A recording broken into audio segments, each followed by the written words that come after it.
Hey everybody, welcome to Fantasy R&R. I'm your host Ryan, and this is the Week 13 preview. This is Fantasy with Rob and Ryan, Fantasy R&R. Rob couldn't make it tonight, so God help you guys, it'll just be me. Let's go ahead and get started with our 1 o'clock games for Sunday, the 6th of December. Saints at Falcons. With Drew Brees' injury, Taysom Hill is going to continue to get the start. This is going to devalue some of your guys like Kamara that are usually workhorse players. Jared Cook is also a guy I think that needs to be stayed away from this point forward, especially until Brees comes back. In the past 3 games, Jared Cook has only seen 5 targets and caught 1 pass for 6 yards total. Good news for the Falcons. Julio Jones and Todd Gurley returned to practice. Their star kicker, Younghoe Koo, was limited, but this guy has been absolutely insane, kicking tons of field goals for the Falcons. A lot of them are 50-plus yarders. If you don't have this guy in your roster and he's out on a waiver wire, add him as a kicker for your playoff push. Bengals at Dolphins. Obviously, it's really sad that Joe Burrow has gone down. The Bengals receivers are getting a little bit less volume. I still think T. Higgins is a safe play. You can forget about A.J. Green. If you have Tyler Boyd, you got to temper your expectations here. Not a whole lot of upside on the Bengals at this point. Joe Mixon is still out, and you'll have to roll with Giovanni Bernard until then. On the other side of the field, Tua could actually miss this game. Fitzpatrick would be the starter, and that's good for your fantasy players. He seems to get more volume spread around to the receivers. Devontae Parker is starting to become one of those star wide receiver twos you can play every week. And of course, their defense is prime for this matchup against the Bengals. I would say that they're a must start this week. Dolphins are favored to win this one. Jaguars at Vikings. For this matchup, no Gardner Minshew. Mike Glennon is getting the start again. Kind of shocking. I don't know what that means for guys like Laviska Shenault and DJ Chark, who should be back on the field this week. James Robinson is your must start. That's it. They're going to Minnesota in the Dome. It's going to be hard to win there. And I think your Kirk Cousins, your Justin Jefferson, Adam Thielen, they're all going to be fired up. Dalvin Cook's been an injury risk, but he's still going strong. Just make sure you have Madison as a handcuff on your bench if you can. Raiders at Jets. This is the time for Derek Carr to bounce back. He's got a great matchup. Hopefully your Darren Waller will be startable this week with a high floor expectation. Henry Ruggs has been pretty disappointing. Don't think you put him into your starting lineups in a fantasy playoff push position. But Josh Jacobs, continue to roll with him. No, he might have some fumble problems of late, but he's still the bell cow there. Devontae Booker will be the guy you want to pick up in case Josh Jacobs doesn't play. Keep your eye on him on the waiver wires. The Jets. Don't start anybody. This team is terrible. Drop them all. Colts at Texans. The Colts are actually favored to win this one, but I would not be surprised to see the Texans take this game. In the Colts backfield, Jonathan Taylor was on that close contact COVID list because of his girlfriend testing positive. If he is unable to make this game as well, then you're going to roll with Nyheim Hines. Wilkins isn't really doing much. You still might want to roll with Nyheim Hines over Jonathan Taylor if you use them in a flex position, regardless of who plays. I think Michael Pittman Jr. is your strong receiver. T.Y. Hilton is a boom or bust for you. Don't like the way that Rivers has been throwing the ball this year. Deshaun Watson might come down to earth a little bit. Colts are a tough defensive matchup, and now he's just got Brandon Cooks and Kiki QT. I really don't think guys like, Akins are going to do much in the tight end slot. They've got a bad running game right now with David Johnson out. Could be a rough one for the Texans as far as fantasy purposes. But again, I think it's possible that they could take this game maybe by 3 and put another win on top of their record for the division. Browns at Titans. This could be a really fun game, actually. The Browns are 8-3. The Titans are 8-3. The Browns have an uglier 8-3 record. But, Jarvis Landry coming off a big game that we called for you guys. I think Baker and him are going to continue to mix it up. Nick Chubb and Kareem Hunt both seem to be solid running backs going into this game. The Titans are giving up a lot of points. On their side of the ball, Derrick Henry is starting to look like a potential MVP candidate. He's going to run wild on the Browns, I'm sure.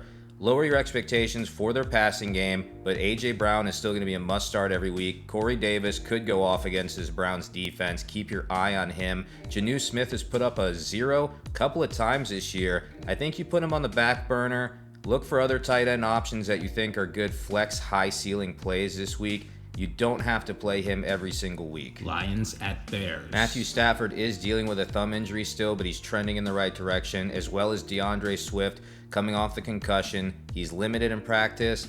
Adrian Peterson would be the guy you'd want to snag if Swift doesn't play. But if they're both playing, just go with DeAndre Swift. He's the younger, more talented back at the moment. Kenny Golladay is still unlikely, so they might struggle against the Bears defense with their passing game. Marvin Jones Jr. is going to be your best bet. Hawkinson's an okay tight end to play every single week at this point. You can go ahead and stick him in your lineup. Hope for the best from Stafford. I think that the Bears are probably going to take this one. And on that side of the ball, we're going to see Trubisky back, but he is putting up numbers as well as his turnovers. Probably don't want to start him at your QB position, but he could produce some points for guys like Allen Robinson. David Montgomery is someone who's overlooked. Keep him in your lineups every single week. This guy can go off. All right, let's hit those 4 o'clock games. Rams at Cardinals. We're seeing some reports that Kyler Murray may actually not play this week. That's going to really downgrade Christian Kirk and DeAndre Hopkins.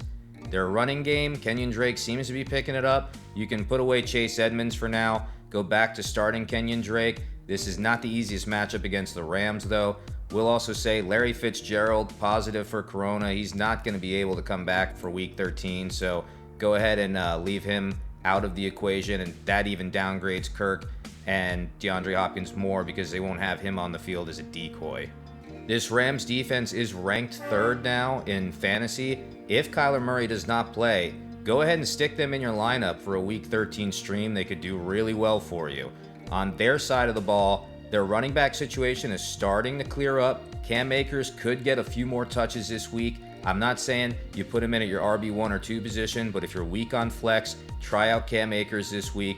Josh Reynolds, he's still one of the deep flex guys. If you got Robert Woods and Cooper Kupp, you just hope for the best. Those are probably your top receivers on your team anyway. Jared Goff isn't playing the best, so this is just one of those situations where the Cardinals are a middle-of-the-pack defense, and you could probably hope for a bounce-back game from the Rams. Giants at Seahawks. Daniel Jones is very iffy for this week. The only guys you want to start on the Giants are going to be Evan Ingram and Wayne Gallman.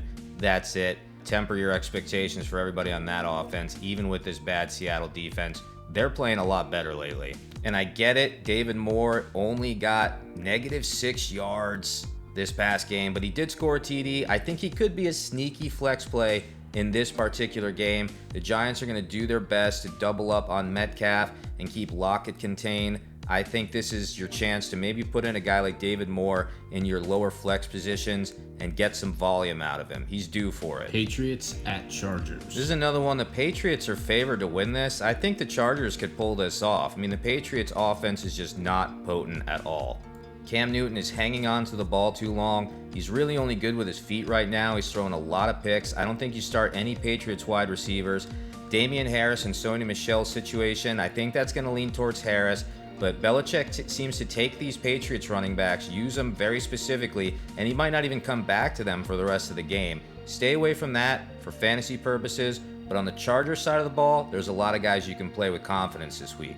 Herbert, potentially Rookie of the Year. I don't know if that's going to happen. I like Justin Jefferson personally. For the Chargers running game, Austin Eckler is back and in action. He's more of a wide receiver kind of guy. I think they probably should have stuck with Melvin Gordon in that tandem. Looked a lot like Mark Ingram and Alvin Kamara back in the day. But go ahead, Keenan Allen, Mike Williams, Hunter Henry, fire them all up. They're probably going to go off on this terrible Patriots defense. Eagles at Packers. Miles Sanders really struggling with Wentz in this offensive line lately. Of course, he's still one of the top 25 running backs in the league. I'm not saying he's a must start anymore, but if he's your only option, obviously you got to stick him in that running back position over guys like, Devin Singletary and stuff like that. The Eagles wide receivers, at this point, I'm only trusting Dallas Goedert, even though Zach Ertz is back this week.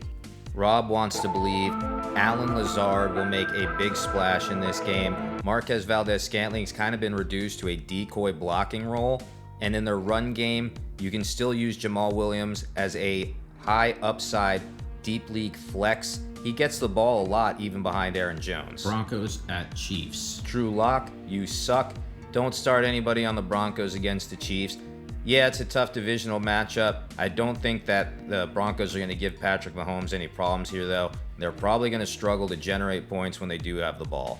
Chiefs obviously favored to win this one. Everyone on their offense is pretty much a must start every week, except guys like, Demarcus Robinson and Sammy Watkins. Those are going to be low-end flexes. They really just go to Tyreek Hill and Travis Kelce over and over again, and you're still going to see a lot of volume for Edwards-Helaire, but generally touchdown dependent for his high ceilings. But this one, they're probably going to destroy the Broncos. Washington football team at Steelers. Scary Terry McLaurin's the only guy you put in every single week besides Antonio Gibson, who's getting tons of touches. He actually has 11 TDs on the season, 100 less carries than guys like Dalvin Cook and Derrick Henry, but he's still got the yards per average that they do. Start Antonio Gibson in this game, regardless of the Steelers' run defense at the moment. I think that he's still going to have a good game.